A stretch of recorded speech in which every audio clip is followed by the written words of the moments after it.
Today, I was handing over the responsibility of my company to my sister. I told her that from now on, she would manage everything.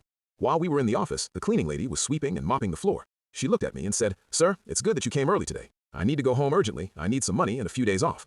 I understood her situation and immediately took out some money to give her.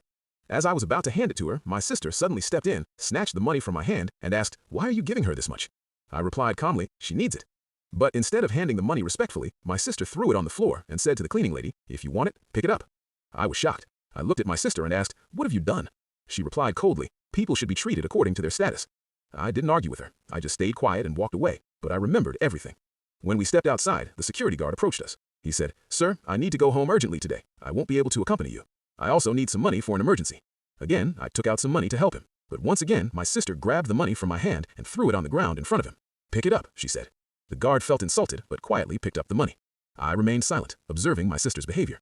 Later that evening, after finishing office work, my sister said to me at home, "Brother, if we fire the cleaning lady and the driver, we can save a lot of money every month." I looked at her and nodded. The next day, I let both the cleaning lady and the driver go from their jobs. A few days passed. One afternoon, I was in a hurry because I had an important meeting. My sister was sitting at the dining table eating. I said, "I'm getting late for my meeting. Please drop me quickly." She replied, "I'm eating. I'll take you in 5 minutes." I said firmly, "If the driver were here, he would have left his meal and taken me immediately. He would have understood the urgency." She paused for a moment, then quietly got up, left her food, and dropped me to my meeting.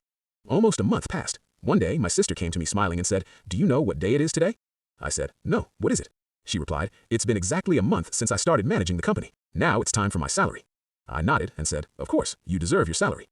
I took out the money from my drawer. Then, without saying anything, I threw the money on the floor in front of her. She stared at me in disbelief. "Brother, what did you just do?"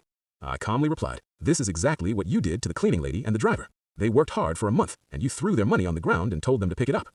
Today, you have worked for a month. Now you can pick up your salary the same way." She lowered her eyes, feeling ashamed. After a few moments, she said softly, "I'm sorry, brother. Now I understand. You were teaching me a lesson. What we do to others comes back to us. If I ever get the chance, I will apologize to them." I looked at her and said, "You will get that chance." I called the cleaning lady and the driver inside. They had been rehired quietly without her knowing. When they walked in, my sister immediately stood up and said, "I am truly sorry for the way I treated you. I was wrong." They forgave her with kind hearts. From that day forward, my sister learned a powerful lesson. Every person deserves respect, no matter what job they do. Wealth and position do not make someone superior. Humanity and kindness do. Moral of the story: respect everyone. The way you treat people today will return to you tomorrow. If you liked this story, don't forget to like and subscribe.